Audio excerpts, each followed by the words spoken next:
Welcome to the Other 99% podcast. I'm your host, Lisa Duck, a coffee loving direct sales enthusiast who's obsessed with a good digital system. Come join me for a realistic look into the world of direct sales. We'll explore inspiring perspectives, learn about unique business tips, and celebrate success stories that often go untold. Because on the other 99%, every seller matters. Hey everyone, it is me, Lisa, and welcome back to another episode of the Other 99%. I'm super excited to be here with you today as we are fast approaching 2025. And I honestly think it's the best time to sit and reflect on your business to see, what was working, what's not working, and what you want to change going to into 2025. So I'm going to go through just a couple tips to help you with your reflection process and maybe make it easier and, maybe help you set those big goals and dreams for 2025. So let's go. So first, I want you to sit back and maybe reflect on some of your wins from 2024. Whether you just take a moment to sit there in silence and think about everything that you've accomplished that made you proud, or maybe you have it recorded, or maybe you're going to go through your reports in your back office. Maybe you have other ways to measure your wins, but whatever they are, you're going to take some time and look over them, and you want to reflect on things like maybe sales milestones that you hit, team growth, maybe some personal development that you were involved in. But sit there and see what made you happy in 2024? What made you excited? And then be sure to take some time just to send out even just personal or a shout out on Facebook or something like that to anybody who may have helped you with those wins. It's always good to put, that gratitude forward, and it will come back in return. I promise. All right. Next one is something that I think probably all of us have faced in 2024, and that's challenges. So sit there and take a look at what was challenging in 2024 and why was it challenging? Did it have something to do with things that you can control, like maybe you didn't set enough time aside, maybe you didn't have the right resources, maybe you just weren't motivated. Those are things that you can change. Those are things that you have control of. So maybe sit there and figure out into 2025, are you going to better manage your time and your schedule? Are you going to schedule in time to make your business an actual job where you're going to be working on it set hours during the week? There's so many things that you could sit there and reflect on. All right. Next one is review your systems and habits. Now, I say it like that because I am all about systems. If you don't have a system in place, you feel like your business is just flopping all over the place. So now's the time to take and review what systems that you have in place. Do you have a time management system? Do you have a follow-up system? Do you have a social media system? Are they working? You know, um, do you feel confident in all of those systems that you have? If not, take a look at them and see what you would like to improve on. Now, I'm just going to do a shout out again because I love masterminding with other people. And I have a group of ladies coming together on December the 27th, and we are talking about systems. We're going to analyze our systems for the past year and hopefully set up and incorporate some amazing new systems going into 2025 because systems, the one thing that I say about systems is that if you have a great system, it is easily duplicatable. You can hand it down to people. So if you have people joining your team and you have an amazing social media system in place, well, everybody wants to be on social now. Even if they're doing their business in person, they still want a social component. So if you have something in place that you could easily hand down to your new team member, then it's like the easy button. So systems are huge when it comes to business. So, you know, think about things like that. You can even think about systems that you have for, like, what kind of systems do you have for retaining customers? Or if you're a leader, what kind of systems do you have for team training? Or even going into social media more, like, do you have like a content creation system, or do you just go and fly by the seat of your pants, or do you rely on what your company is putting out? And if the answer is yes to that last one, I really think that you need to look into upping your social media game in 2025, because it's just not working. Copying and pasting everything that all the other thousands and thousands of consultants are pasting at the same time just isn't going to be working for you. All right, next point. Revisit your goals. Did you set a goal for 2024? If so, did you achieve it? Did you fall short? Did you surpass it? Why? Like, how did how did you land in your goal? Um, was your goal smart? Was it specific, measurable, achievable, relevant, and time bound? So these are things that you have to think about when you're setting a goal. You can't just say, like, if you had sales of, let's say, $10,000 in 2023, and you set a goal to do $150,000 in sales in 2024. Well, that's not really, achievable, I would say. It is. Like, I mean, don't get me wrong, you could work your butt off and do it, but going from $10,000 to $150,000, it may take a little bit more time than a year. It can happen, and that is a good long-term goal. But just sit there and think about, how it is that you're setting your goals. Okay.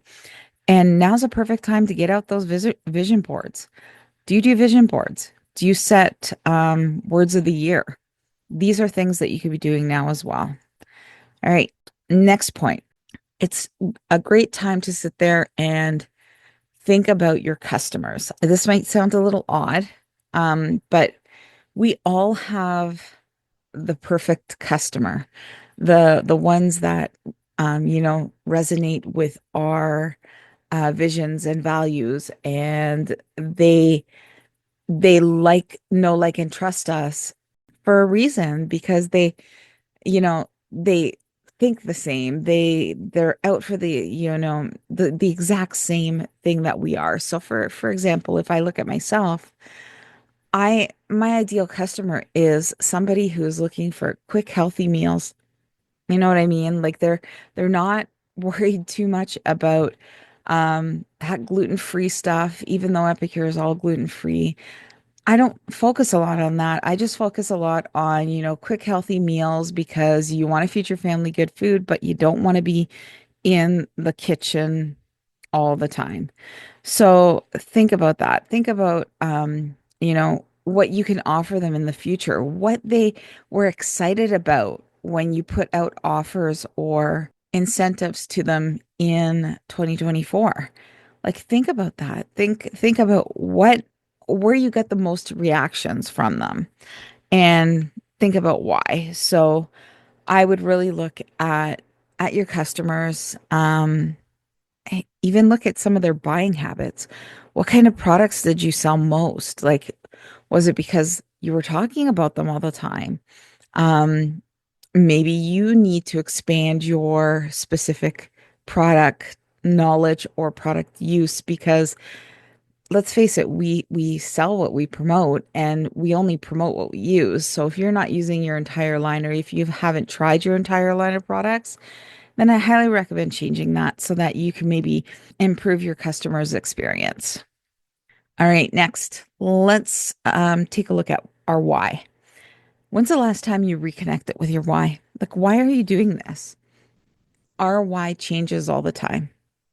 My why for joining the business almost 19 years ago and my why for staying in the business right now are totally different. So make sure that you reconnect with your why, and Make sure it's strong enough. They always say, your why is strong enough if it makes you cry. So sit there and reflect on your why. And these are all good things that if you have a good planner for 2025, these are all things that you should be able to slot in your planner so that it's right there front and center for you. Whether it's a digital planner, whether it is, a paper planner, whether you're putting this all on your vision board to have in front of you all the time, these are great things to do and put on. All right. Now let's talk about personal growth. You hear me talk about this all the time. I love taking my time for listening to podcasts to get inspired, um, reading or listening to audiobooks. There's just so much information out there that can help us with our personal growth that I really think that you should consider slotting in time. Maybe it's even taking a time to pick out a book for the next 3 months that you plan on reading, like one book a month, and making sure that that's in your calendar so that maybe you're taking 15 minutes a day to read or something like that. I have my day scheduled where I have me time at the beginning of every day. That's when, I sit there and I just reflect on things that I've done and sit there and sip on my coffee, and it's me time. So that is, a great time to listen to podcasts, listen to audiobooks, and all things like that. All right. Now I know, and I might even talk about this before the year's ending. But we really need to set up our New Year's, our intentions for our business in the new year. So, again, work on creating that vision board. Um, if you go into Canva, there's so many different templates. Just seriously, just type in, vision boards in the search and they'll come up because let's face it, who really has those magazines anymore where, you sat there and you cut out pictures in a magazine? I like to do it all digitally and then I just print it off and have it in front of me. So make sure that you set your goals, set your intentions, and put it on paper. That is the biggest thing. Put it on paper.